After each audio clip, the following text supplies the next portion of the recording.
Ash's life was a perfectly curated gallery, a highlight reel of flawless moments, and every frame was for her audience. Her apartment, a minimalist set of white walls and natural light, was always camera ready. Her phone and camera were a constant extension of her hand, a portal to the millions of eyes and ears that followed her every move. She lived for the validation, the likes, and the endless stream of comments that proved she mattered.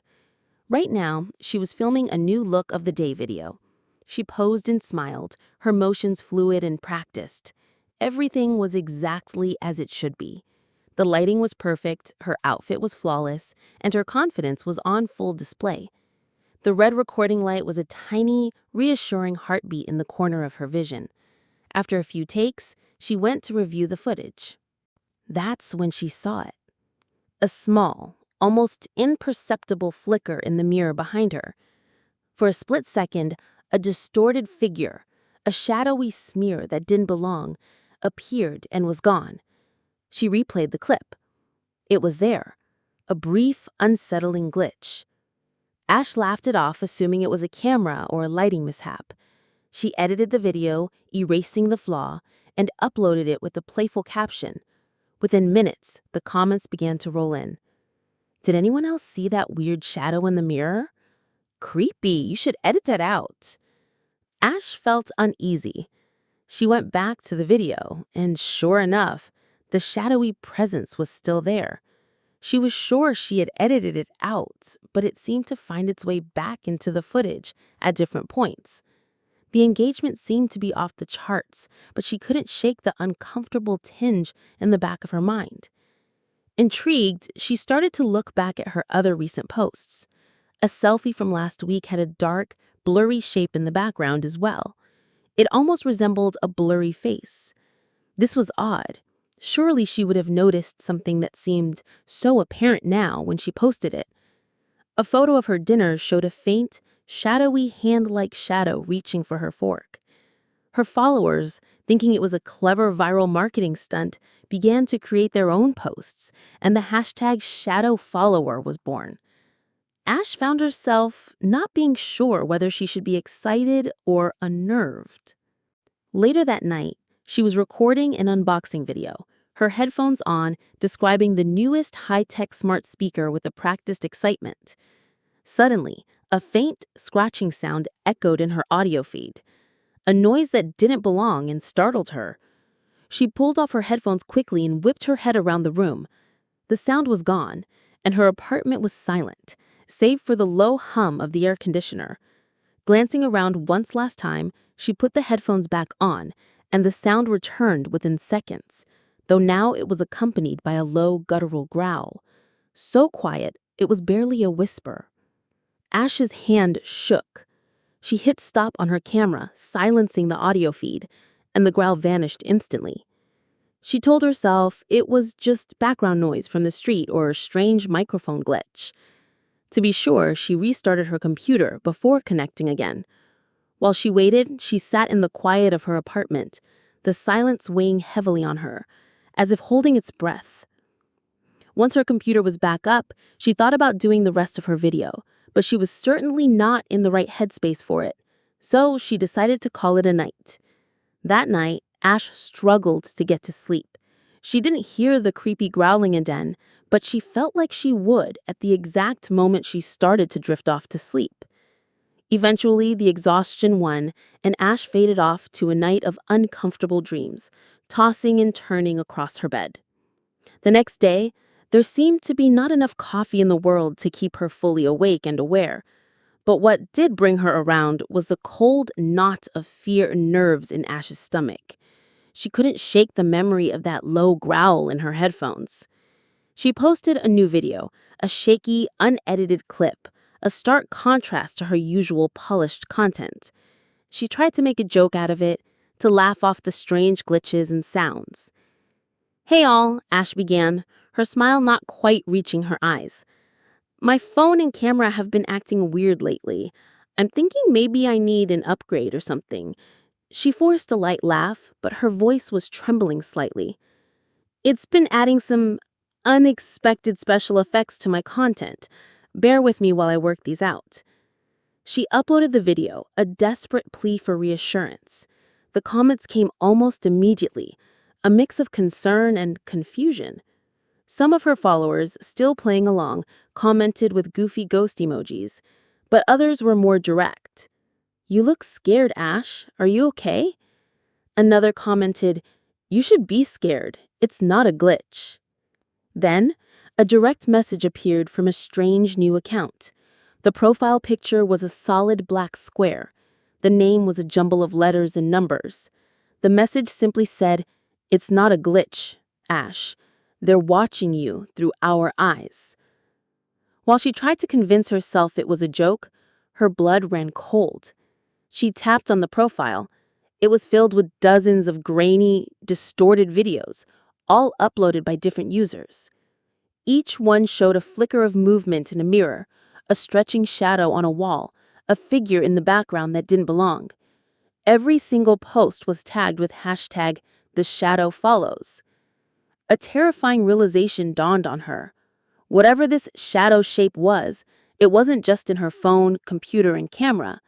It was in theirs too. Whatever this was, it wasn't some type of individual haunting. It was pervasive, a digital plague spreading from her to her followers, using their screens as a window into her world. The millions of eyes and ears that she craved were now a network of surveillance for this digital dark entity. Suddenly, a notification popped up, showing a live stream of one of her followers.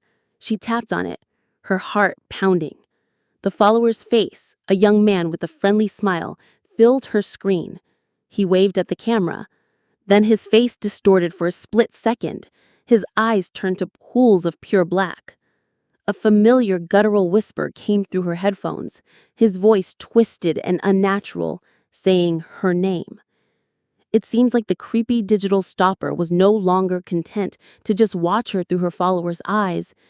Now it was making direct contact, using her own audience as a mouthpiece. The line between her digital world and her physical one was gone. The horror was no longer an effect on a video. It was in her ears, her eyes, and her home. A low-pitched growl emanated around the room. Ash, terrified, scrambled back, her heart hammering against her ribs. The faint growl got louder. Ash went to pull her headphones off, but realized she wasn't wearing any. This being was no longer in her headphones. It had escaped its digital form and it was loose upon the haven of her home. The shadows in the corners of the room seemed to deepen and coalesce into something solid. A tall, dark figure began to press against the closet door. Its outline was a liquid smear against the wood. No longer a digital specter, this being now had a physical presence, fueled by the collective energy of her followers' fear. This digital demon's new shape was a terrifying, faceless form of pure darkness. It was a mass of visual static, like a TV screen with no signal, but black as night. Ash had nowhere to run. She was cornered. In the reflection of the shiny faucet, she could see a small, distorted version of the entity's form, a black blur without features. In a moment of desperate clarity, Ash reached for a small handheld recorder she had used for a past video. She turned it on, the small red light a tiny, defiant beacon in the dark room. She held it out.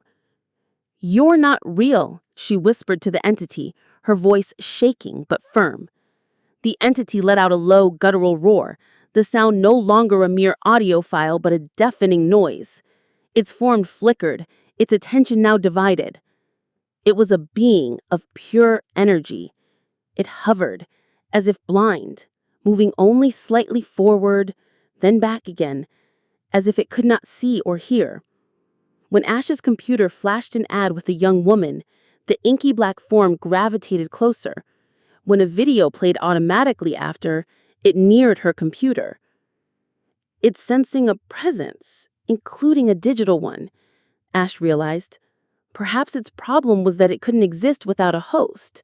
In the digital world, there were countless people online to exploit for such a creature, but not when there was no human around. This realization made it clear that it was time to be quiet. This thing in her room could not exist in a corporeal form. It seemed it needed a host, and she was the prime target, so it would be best for her not to be noticed. In a very real sense, this was a possession, but only through digital means, at least. A ghost in the machine of sorts, a digital demon whose escape relied on taking control of a host. She was her primary host, her eyes and ears in the physical world, while she was giving it digital life. Now her eyes went back to her phone. She dared to take steps, trying to make as little sound as possible, but not uttering a word for the fear of alerting this digital demon to her whereabouts. As she reached the phone, in a final desperate act, Ash reached for her camera, but as soon as she touched it, the shutter activated, and the light from behind the camera snapped the monster's attention back in her direction. It was drawn to digital means as a key. It seemed so clear now. Without them, it was nothing more than a floating wall of static. She had to get rid of the items that gave it life. It would set her back, to be sure, but this creature could not be allowed to invade her home, the digital world, or the world at large. Gently placing the camera on the edge of the desk, Ash raised her phone over it. The figure quickly neared her, so she had to act fast, not thinking about what this would mean, but trusting that the creature required a screen surface of some sort to permeate. She gripped the phone tightly and smashed it down on her camera. "No more!" she screamed, instantly regretting her bravado. She had no idea if this would achieve the desired results. The sound of glass and plastic shattering was deafening. Ash could feel her hand being cut by the broken materials. The entity let out a terrified shriek, its form spinning and moving quickly in random directions. Ash rushed to the door to escape it, but when it moved closer, the door shut from the inside. Behind the door was Ash's mirror. The figure moved too quickly for Ash to realize what was happening and rushed toward her reflection, passing through the face of the mirror. Its form that was in the room suddenly dissolved into a spray of black smoke. Ash whipped around to the mirror where her likeness now stood next to the demonic creature. Of course, a screen-like surface, Ash thought. Hoping she was right, she realized the creature was not in a digital form, but it had entered a reflection, which must have been how it traveled in the digital realm. Before it realized its error, Ash gripped the mirror on both sides and ripped it off the door, slamming it face down on the floor. She heard the mirror shatter. She would take the 7 years of bad luck if the superstitions were true. Better than being invaded by whatever this digital monster was. The room was silent again. Ash slumped on the cold floor, a throbbing pain in her hand. The silence that followed was a warm blanket of peace. The digital entity was now trapped in a broken mirror. At least she hoped. Now she just had to figure out how to remove the pieces without letting them out. That, surely, would be much easier than trapping it. She considered how exceptionally lucky she just was. She looked at her hand, covered in cuts and shards of glass from her camera. Her phone, her camera, and now her mirror were all destroyed. She had to hope that the creature could not hop into any other forms, and she got up to cautiously head to the bathroom for a bandage, with a keen eye on the bathroom mirror, fearing that the creature would be in the next mirror, waiting to come back out again. Luckily, she saw only herself. It would be a while before Ash dared to touch any sort of camera again.